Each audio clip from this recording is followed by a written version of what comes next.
Place maintenant à l'invité politique comme tous les vendredis à 17h30 sur LCI et c'est François Asselineau qui a répondu à notre invitation aujourd'hui. Bonjour, Bonjour. merci d'être avec nous. On le rappelle, vous êtes l'un des 11 candidats à cette élection présidentielle 2017, le candidat UPR d'Union populaire républicaine. D'abord un mot sur l'actualité. La CFDT est devenue le premier syndicat dans le privé en France. C'est du jamais vu, elle a dépassé la CGT. Votre réaction ?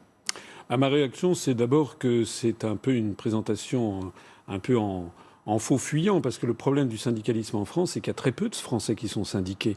On cite ici des pourcentages, mais pas des nombres.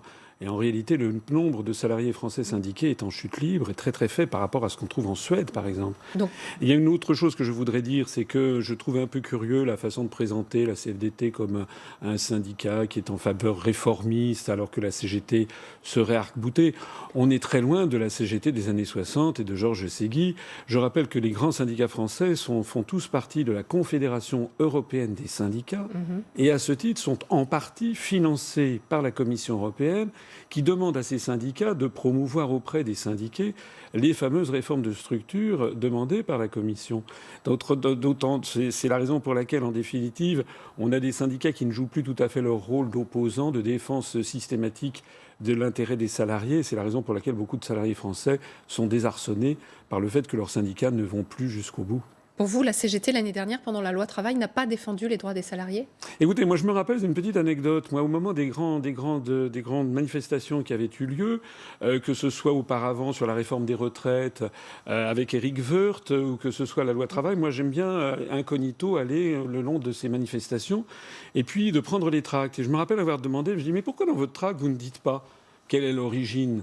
L'origine de la loi El Khomri, c'était pas Madame El Khomri, c'était même pas le gouvernement français, c'était la Commission européenne, c'était le rapport des grandes orientations de politique économique, de même que la même chose pour la réforme des retraites de la loi Woerth. Et on m'avait dit à ce moment-là, mais non, non, non, qu'est-ce que c'est que ça, etc. Et au bout du compte, on en arrive toujours à la même idée. Nous, on est pour une autre Europe, voilà. C'est-à-dire qu'il y a un point aveugle chez les syndicats français. Et chez les syndicalistes, c'est le rôle joué par la Commission européenne et par les traités européens dans les lois qui sont en train de casser le droit du travail en France et qui, en fait, sont prises à la demande de Bruxelles. Alors ça veut dire que vous, président, il se passe quoi avec les syndicats ? Eh bien, il se passe déjà que nous, on sort de l'Union européenne et qu'on rend aux Français leur démocratie. Et les syndicats... Moi, j'ai prévu que les syndicats ne devraient pas recevoir de financements étrangers. Quitte d'ailleurs à ce que l'État donne une subvention supplémentaire aux syndicats. Mais il faut que les syndicats ne soient plus sous la coupe d'une institution internationale comme la Commission européenne.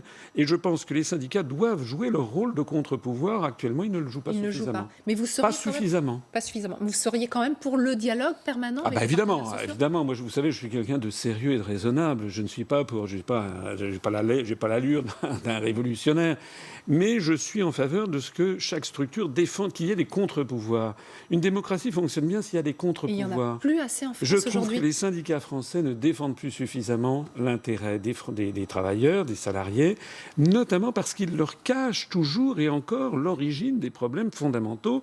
Le rapport de la Commission européenne sur les grandes orientations de politique économique, j'y reviens, a prévu pour 2017, pour cette année, la poursuite du démantèlement du droit du travail, l'ubérisation générale de la société française, toutes les professions réglementées, avocats, notaires, médecins, pharmaciens, dentistes, experts comptables, artisans taxis, sont tous visés par les rapports des grandes orientations des politiques économiques venant de Bruxelles. La loi El Khomri, la loi de modernisation de l'économie de M. Macron, tout ceci, c'est en fait l'application des directives bruxelloises. Il y a un seul et grand méchant loup aujourd'hui, c'est Bruxelles. Ce n'est pas un grand méchant loup, c'est celui qui donne les instructions.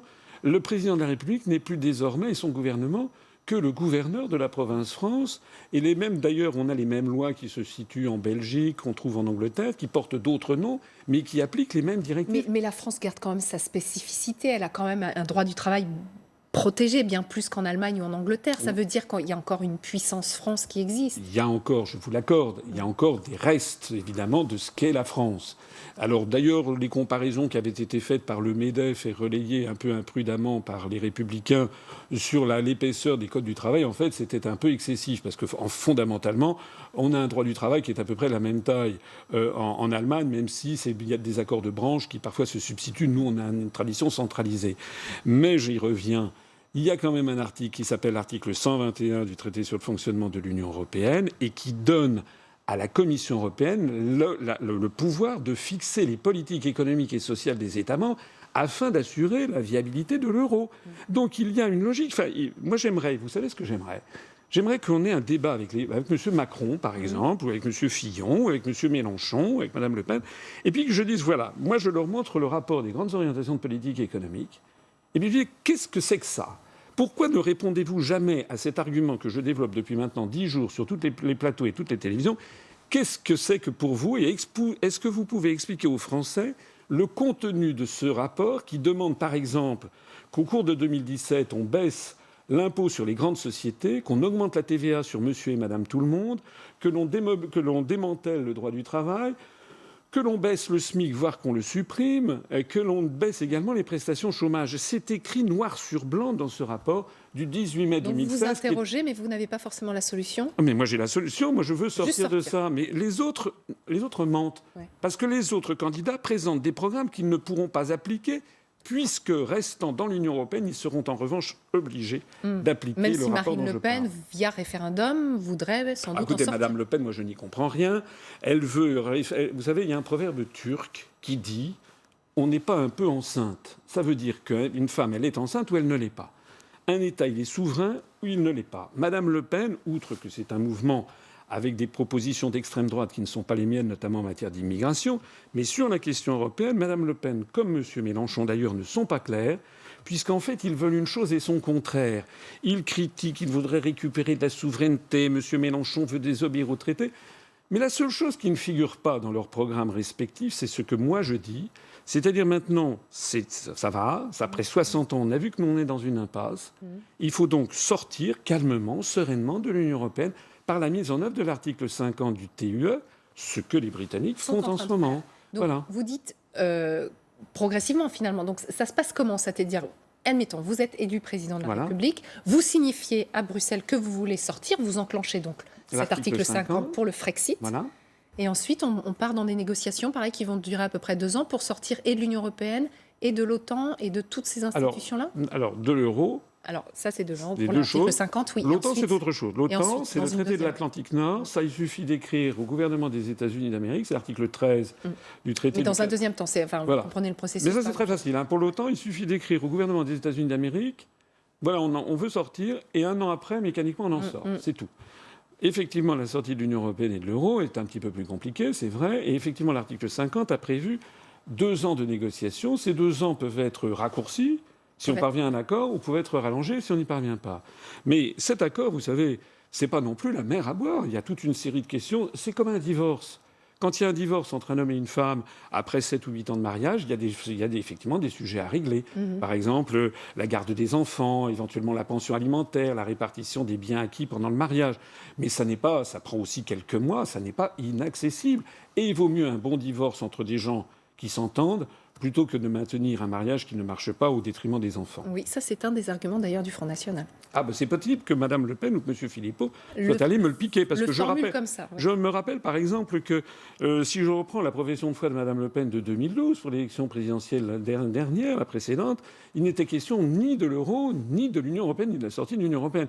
Le problème de Mme Le Pen comme de M. Mélenchon, c'est qu'ils constatent que notre mouvement politique se développe à toute allure, 250 à 300 adhérents par jour, que le 25 mars dernier à Paris, nous avons fait une fête pour les 10 ans, il y avait 6500 personnes, avec une ferveur extraordinaire. Allez voir sur notre site internet les photos, allez voir les vidéos. Les gens qui y ont participé, notamment des maires, notamment des personnalités étrangères qui sont venues, ont été sidérés par le triomphe de cette fête.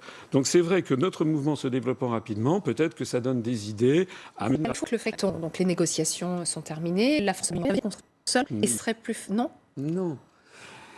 Par exemple, Airbus n'a rien à voir avec l'Union européenne. Nous resterons toujours dans Airbus. Mais là, vous parlez d'un grand fleuron de l'industrie française. Ariane Espace, nous resterons dans Ariane Espace. Ça n'a rien à voir. Par exemple, la Norvège ou le Canada sont dans Ariane Espace, alors qu'ils ne sont pas dans l'Union européenne. Et par ailleurs, j'ai déjà eu l'occasion de le dire, la France est liée au reste du monde par 6686 traités bilatéraux ou multilatéraux. J'ai dit ça l'autre jour chez un de vos confrères, qui est allé vérifier au Quai d'Orsay, qui a dit non, c'est pas 6 686, c'est 6 626 ou je sais pas quoi. En gros, le montant y est. Bon. Lorsque la France sera sortie de l'Union européenne, de l'euro et de l'OTAN, elle restera membre de l'Organisation des Nations Unies et notamment membre permanent du Conseil de sécurité. Alors que si nous restons dans l'Union européenne, nous risquons de perdre ce siège permanent au profit de l'Union européenne à horizon de 10 ans. Nous resterons membres d'Interpol, de l'Organisation mondiale de la santé, du Fonds monétaire international, de la Banque mondiale, du traité de l'Antarctique, du traité sur le droit de la mer, du traité sur l'espace extra-atmosphérique, etc. Donc etc.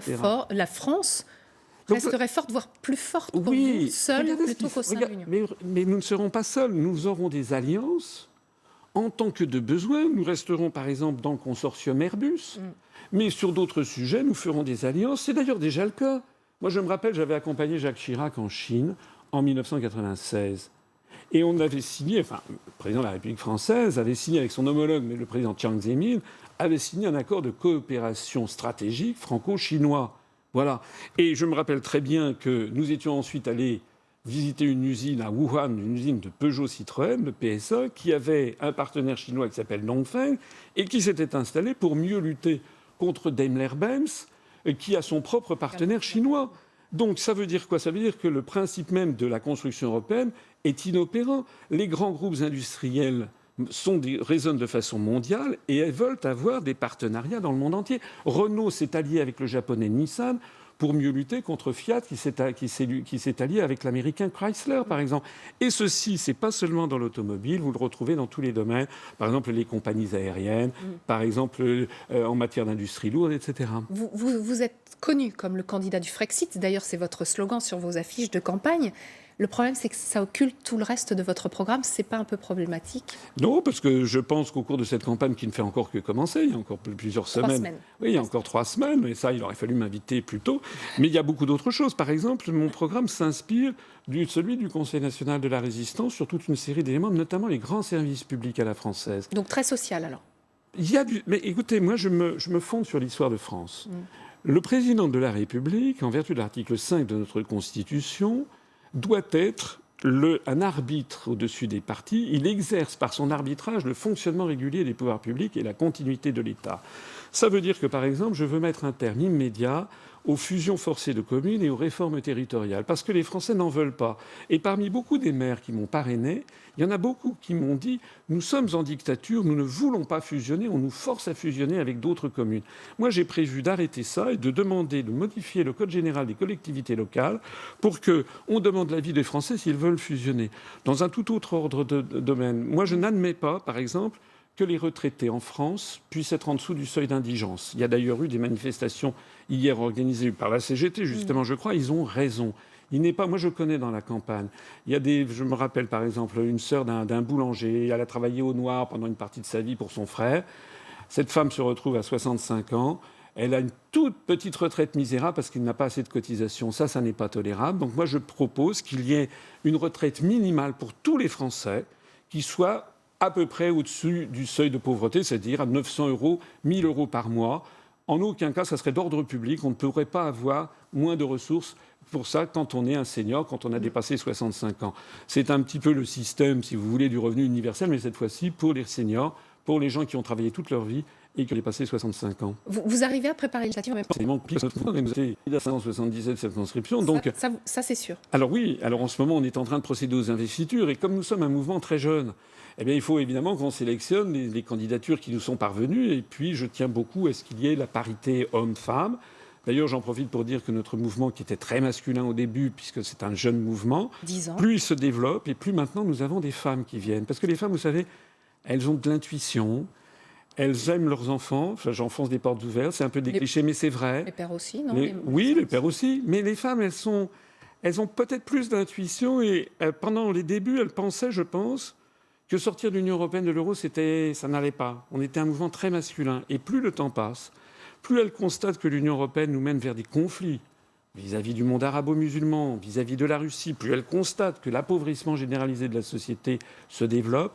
et plus elles tendent une oreille attentive. On a de plus en plus de femmes maintenant, depuis depuis 15 jours, ils sont toujours que les hommes à faire de la politique statistiquement.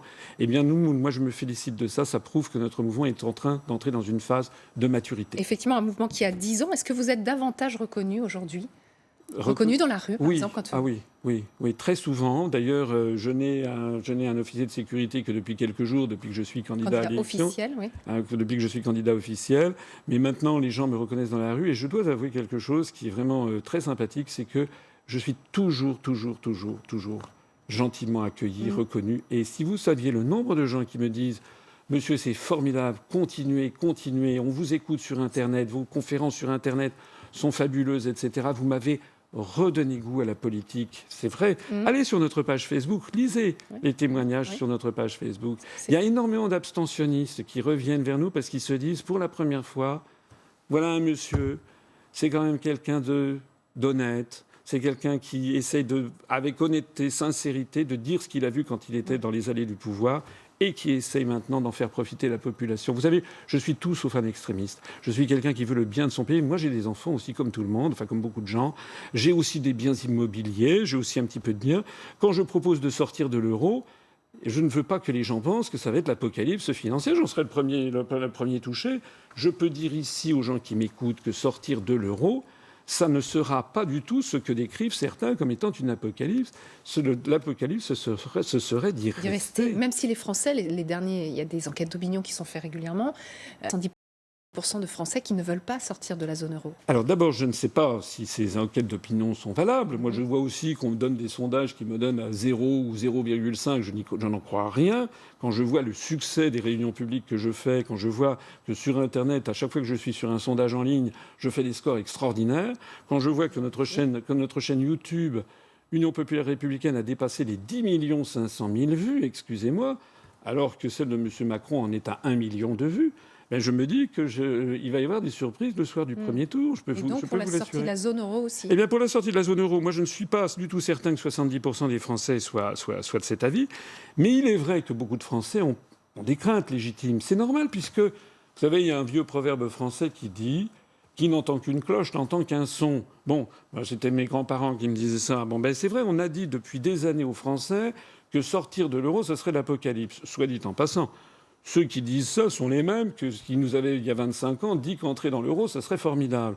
Moi, je peux dire ici, et j'espère qu'on aura l'occasion peut-être de revenir sur ces sujets, parce que ce sont des sujets techniques, que sortir de l'euro fera que le nouveau franc perdra peut-être 5 à 10% de sa valeur par rapport au cours pivot, mais ça n'aura aucun impact, contrairement à ce que je lis, sur, par exemple, l'endettement des ménages ou sur le patrimoine immobilier des gens. Il faut absolument que les personnes qui ont un logement, il y a 50% des Français qui ont un domicile principal, il ne faut absolument pas qu'ils soient inquiets là-dessus.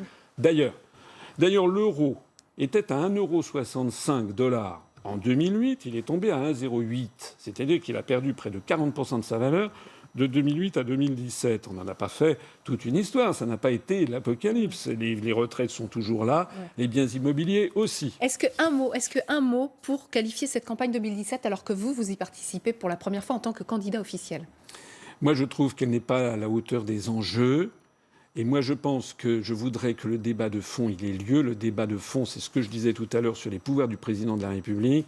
Le président de la République est le garant de l'indépendance nationale et de l'unité du territoire. Et moi, je veux que ce débat-là de fond ait lieu. Je pense que la proposition que je fais est la plus responsable de toutes. Il reste 3 semaines avant le premier tour. Merci beaucoup François Asselineau d'avoir répondu à nos questions. Restez avec nous, Julien Domel pour le journal de 18h et vous retrouvez Yves Calvi sur LCI.